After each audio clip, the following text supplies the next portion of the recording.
This episode of Distraction is sponsored by Landmark College in Putney, Vermont, home of the Landmark College Institute for Research and Training, working to discover innovative strategies and practices to improve teaching and learning in the field of learning disabilities. Learn more at lcdistraction.org. Landmark College. We teach differently. Hello, this is Dr. Ned Hallowell for Distraction.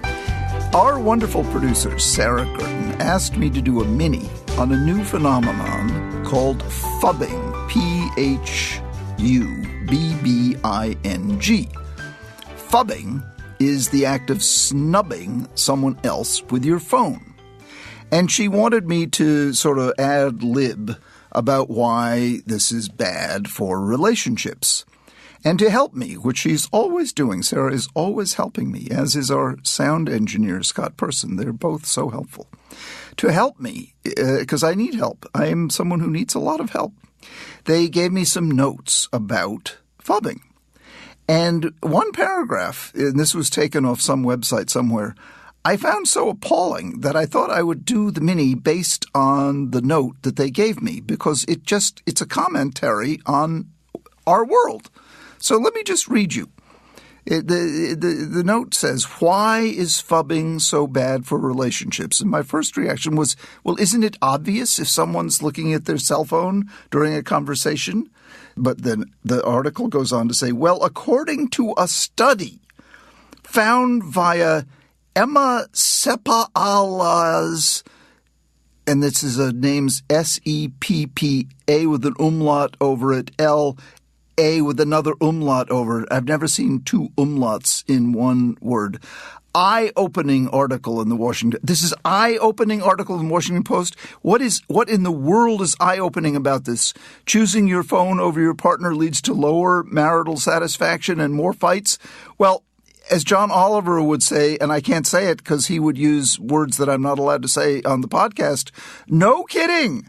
Choosing your phone over your partner leads to lower marital satisfaction and more fights. We needed a study? This is what the world has come to. We need a study.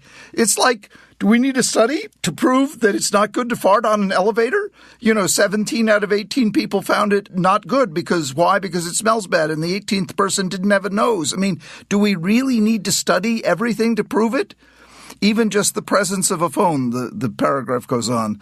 A presence of a phone during a conversation with your husband, wife, kids, or even casual friends can make you appear less present. Why? Well, when someone's attention is elsewhere, we feel unheard, unseen, and unimportant. No kidding, because we are unheard, unseen, and unimportant. Honestly. And there's a great line in Hamlet.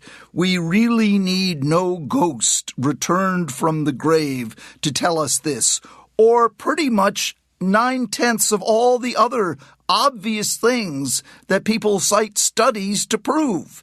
Do we need a study to say gravity holds us to the earth? Well, I mean, do we need a study to say it's rude to phub, it's bad for your relationship? And then to go so far as to say this article was eye-opening to say using your cell phone with your spouse during a conversation will lower marital satisfaction. So clinical, lower marital satisfaction, it'll ruin your marriage. It's very hard for me to respond to this without lurching into four-letter words. It's just mind-boggling. It's just astonishing that we just can't. I don't know what it's due to, but we have so tied ourselves up in knots. We're just not able to speak opinion without appealing to some half-assed study. And then we go so far as to call it eye-opening when the conclusion of the study is so perfectly obvious. Does any of you share my frustration? Where has the wonderfully human freedom to opine in however you want to gone? Why do we have to cite studies to offer up opinions, particularly about things that really are obvious? Now, of course, things that may seem obvious might not be obvious. It used to be, quote-unquote, obvious that the world was flat, and we needed science to free us from the tyranny of the obvious. We need science to free us from what can seem obvious, but in fact be wrong. On the other hand, some things that seem obvious are actually true, obviously true. Using a cell phone during a conversation with a loved one is not good for that relationship. Farting on an elevator is not nice to the other people on that elevator. We do not need studies to prove either one of those points. Are you with me?